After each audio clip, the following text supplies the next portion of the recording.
Hello, everyone. This is Sam Montijo, and today I want to talk about my passage that I had chosen is a continuation of a video from last week, and this is the attending exercise number 2.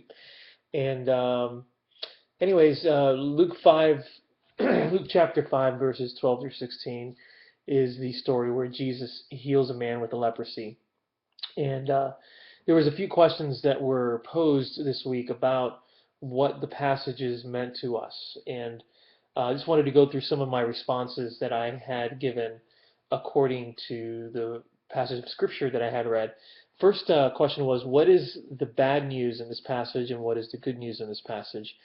To me, the bad news in this passage is that there is a man stricken with leprosy.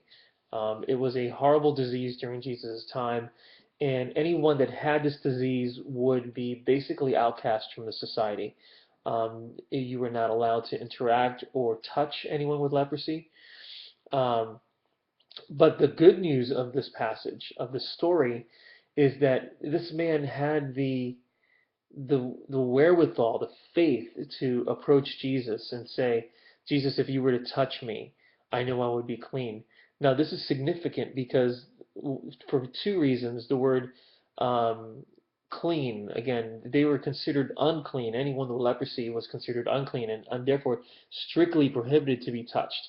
And so, he had the boldness, the valiance, and the faith to approach Jesus um, and say, if you were just to touch me.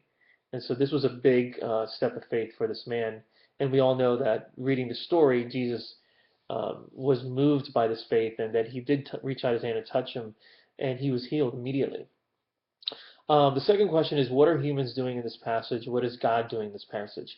Well, obviously, the human element of this passage is that there is a man with the sickness. It's part of our fallen condition of man. We get sick, our body deteriorates, things happen. There is disease in this world. Um, and yet we see the story of a man that has faith enough to believe that Jesus can heal him.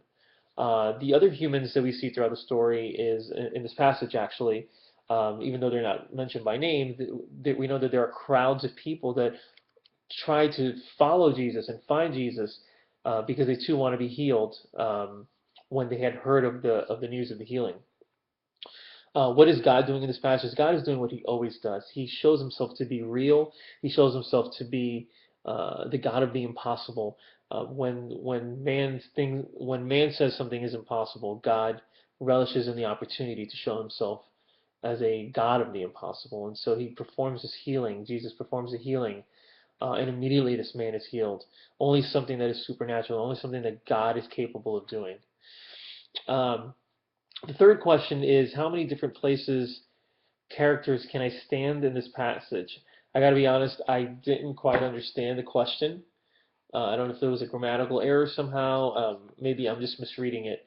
So that was my honest answer. I don't completely understand the question. What I'm inferring the question means is how many characters are identified throughout the story. And in that case, we know that Jesus is in the story, the man with leprosy, the high priest is mentioned, and then the crowds of people that are seeking healing. So those are the characters that are mentioned throughout the story. And then question number 4, what intrigues me in this passage, stimulating more questions in my mind? There's a few things that intrigue me about the verse. First, I'm curious to know why Jesus commands the man to see the high priest and offer sacrifices for his cleansing if he had already been cleansed through the miracle. Um, so that was a little curious to me, and I definitely want to study the story and the backstory of this and just the historical context. He also asked the man not to spread the word about his healing. And again, this was curious to me because in many other instances, when Jesus had healed someone, those people would immediately spread the word throughout the town. But in this passage, another thing is that he opts to often be alone in prayer instead of attending to the healing needs of the masses that saw him. Um, and again, just trying to speculate, maybe Jesus was showing us that getting alone with God in prayer is just as important as meeting the needs of those around us. And lastly, the final question is, what troubles me about this passage? Or maybe even creating areas of resistance with me. It's kind of a piggybacking off what I said in the prior question, but I find it hard to believe that Jesus would almost try to hide and get away from people that needed his help. So I know that there is some sort of exegetical discovery to be made in this passage. Um, I'd like to research, just some more information about, um, you know, the town or the situation where Jesus was in and all of that. Uh, so again, maybe he needed to be alone and not attract attention to himself or his disciples. Um, I also don't understand the need, as I mentioned before, for the healed man to offer the sacrifice in the temple if the work of healing had been done. So again, just knowing that Jesus has a plan and a purpose for everything, I know that in his infinite wisdom, he has some sort of reason for asking the man to do this. So again, this is my time, and again, love the course and the opportunity to be able to speak with all of you through this video medium. God bless.